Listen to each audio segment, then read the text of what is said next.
এটা হলো একটা চ্যাম্পিয়ন ব্রিডিং বুল, ওয়ার্ল্ড চ্যাম্পিয়ন ব্রিডিং বুল।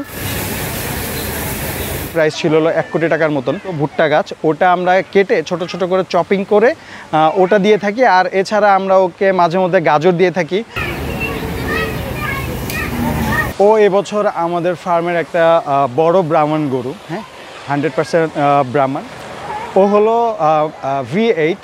ও বেসিকলি নোভেল V8 962/7। ও হলো আমাদের সাদিক এগ্রোর এবছরের একটা আইকনিক বুল এবং ও একটা অনেক বড় ব্রাহ্মণ বুল এবছরে।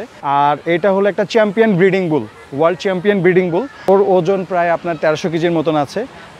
ও অনেকদিন যাবতই আমাদের এদিকে আছে, ওকে দিয়ে আমাদের ফার্মের ব্রিডিংয়ের যে কাজগুলো আমরা ওগুলি করাই থাকি। এইটার বয়স আপনার প্রায় 4.5 থেকে 5 বছরের মতন বয়স হবে। আর এছাড়া আমাদের আসলে প্রাণী সম্পদ মেলা আমরা ওর আস্কিং প্রাইস ছিল হলো 1 কোটি টাকার মতন, 60-65 লাখ টাকার মতন হয়েছিল, কিন্তু আমরা বিক্রি করিনি। তো এর মধ্যেও আলহামদুলিল্লাহ আমাদের অনেকজনের সাথে কথাবার্তা হচ্ছে, অনেকে আসছে দেখছে।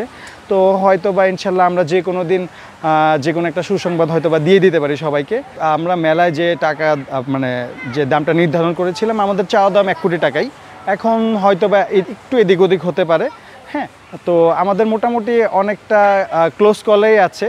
তো দেখা যাক কি হয়। এগুলোর অনেক দামে আসলে এগুলো বিক্রি হয়ে থাকে। এগুলো আসলে মাংসের জন্য না, এইগুলো আসলে জাত উন্নয়নের জন্য মূলত আসলে ব্যবহার করা হয়ে থাকে। তো এর জন্য এগুলোর আসলে প্রাইস অনেক বেশি হয়ে থাকে। সকালবেলা ওকে আমরা কাঁচা ঘাস সাথে খড় এটা দিয়ে থাকি। দুপুরবেলা ওকে আমাদের যে দেশীয় গরুকে আমরা যেরকম দানাদার খাবার দিয়ে থাকি সেটা দিয়ে থাকি। আর রাতের বেলা ওকে আমরা ভুট্টা গাছ যেটা আছে, আস্ত ভুট্টা গাছ, ওটা আমরা কেটে ছোট ছোট করে চপিং করে ওটা দিয়ে থাকি। আর এছাড়া আমরা ওকে মাঝে মধ্যে গাজর দিয়ে থাকি। আসলে ব্রাহ্মণের আপনার পরিচর্যার কস্টিংটা অন্যান্য গরুর চেয়ে অনেক বেশি পড়ে। বিকজ অফ দ্যাট ওকে আমরা একটা খোলা জায়গায় রাখি, হ্যাঁ। 3টা গরুকে যে স্পেসে পালি ওকে ওর জন্য একারই ওই স্পেস দিতে লাগে। দেখেন এই গরুগুলো আসলে যারা কিনে বা যারা কিনবে তারা খুব আসলে শৌখিন ক্রেতা হয়ে থাকে। এবং আসলে কুরবানি দিতে হয় যেটা, সেটা হলো খুব মহব্বতের একটা জিনিস কুরবানি দিতে হয়, হ্যাঁ।